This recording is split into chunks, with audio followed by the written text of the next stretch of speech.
Jangan kaget ya kalau di Indonesia akan ada hujan salju. Sekali lagi, jangan kaget kalau Katulistiwa akan bersalju. Memang Sontoloyo ini nyeleneh informasinya. Banyak yang bilang ngawur atau ngayal. Namun kalau bicara ada fakta dan data yang berbeda sumbernya dari berita-berita mainstream, Anda harus mulai berpikir. Penyiaran berita mainstream hampir semuanya dikendalikan globalis dan negara dikuasa yang punya agenda propaganda. Maka informasi yang diberikan Bosman jadi terlihat aneh dan ngawur karena memang berbeda sumbernya dengan berita mainstream. Kembali ke climate war atau perang cuaca. Bukan saja perubahan cuaca ya, altered weather. Perang cuaca akan membuat arus angin dunia berubah. Bukan sekedar climate change atau perubahan iklim karena kebodohan dan kecuekan manusia rendah kepedulian alamnya saja yang membuat dunia semakin panas. Bukan, ini lebih kejam lagi. Jauh lebih kejam dari perbuatan Rangga meninggalkan cinta tanpa pesan. Namun ini adalah perbuatan manusia-manusia egois, pemimpin egois, negara besar egois, dan globalis cabal egois, yaitu para Thanos yang ingin menjadi penguasa, turun tangan dengan sengaja memasang alat menggeser angin, cuaca, terganggu keseimbangan alam secara global. Inilah yang kita wanti-wanti apa yang akan terjadi setelah pandemi virus berkepanjangan, manusia ditimpa masalah lagi dengan cuaca yang kacau hingga tumbuhan tropis bisa mati, makanan bisa langka. Food war terjadi setelah climate war. Kali ini efeknya lebih mematikan dari pandemi COVID. Center ekuator bergeser, tengah bumi bergeser terhadap matahari. Dunia koplak sampai manusia sadar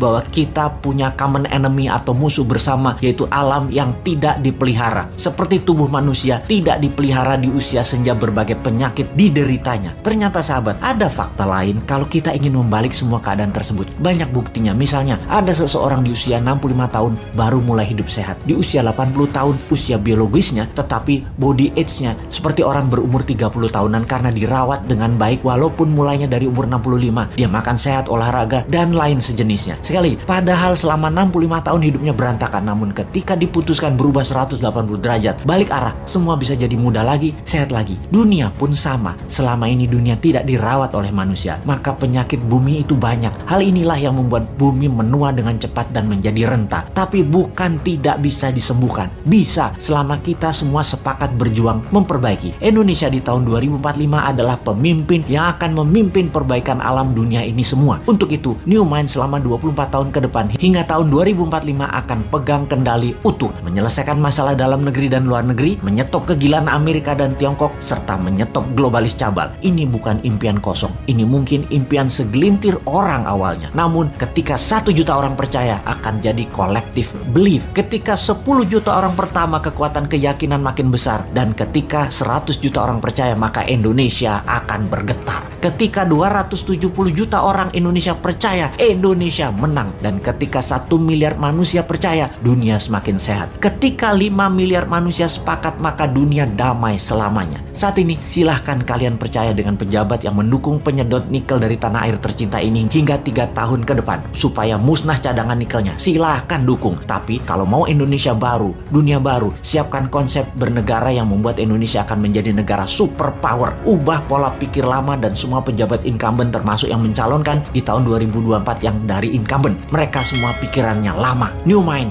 siap!